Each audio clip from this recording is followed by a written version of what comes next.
Good job. It is going to be exciting for Steve and Lynette. They've been working in Thailand, and for Joel and his family to go get to see some of the children that we've been able to support as a church. So how are you all doing this morning? Good? Okay. Great? Anybody doing great this morning? Anybody happy that it's the Sabbath? Amen. Amen. I am.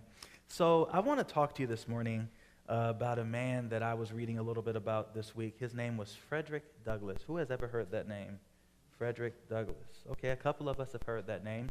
Well, Fredrick Douglass was a man that was actually alive when it was the policy in our nation that many African Americans in the South were slaves. And he was actually born as a slave.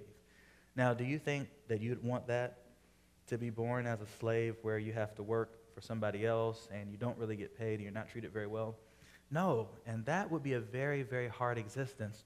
Now, one amazing thing about Fredrick Douglass is there was a time when he heard someone, it was a white man who had the charge over him, who owned him, was talking about reading.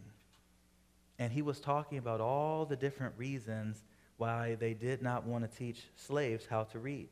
And especially, they did not want to teach them how to read the Bible, because they thought that, there's certain parts of the Bible that talk about God loving people who are poor and who are needy and are oppressed. There are parts of the Bible that talk about, for example, how God's people were slaves. The Hebrews were slaves in Egypt for 400 years, and what God did to set them free from their oppressors. So they said, we don't want slaves reading about those things because it could radicalize them. It could actually inspire them with hope that things could get better, and maybe one day they would be free, and maybe they would want to revolt and try to fight for their freedom. And so Fredrick Douglass heard this, and he said in his mind, okay, if the man who is, quote unquote, I use that word in quotes, owning me, doesn't want me to learn how to read, he became very determined to learn how to read. And after working very hard, very long days, very unfair hours, and in terrible conditions, he would actually come, and in his slave quarters by night, he would practice reading. And do you know he learned how to read? And reading, he gained such an education, such a knowledge, that he ultimately did purchase his freedom. He worked himself free out of slavery. And I had heard that many times, and I had read that, but it was just recently, in revisiting the life and the history of Fredrick Douglass, that I learned that not only did he buy his freedom the first time, it was stolen from him 2 times after that, and he bought it back again. That's how much he valued his freedom, that he was willing to fight for it.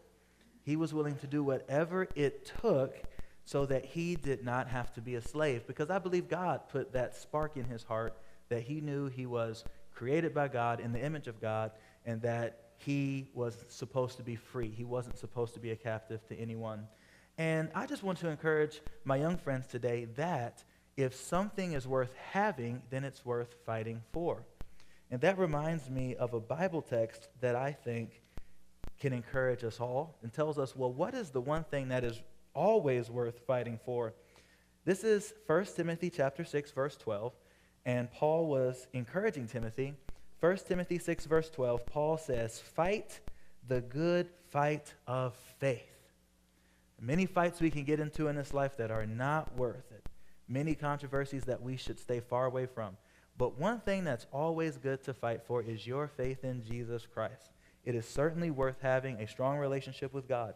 So anything you have to do to stay close to God, to know him, to read his word, to obey him, it is worth doing whatever it takes. And I want to encourage you with that. Fight the good fight of faith. Amen?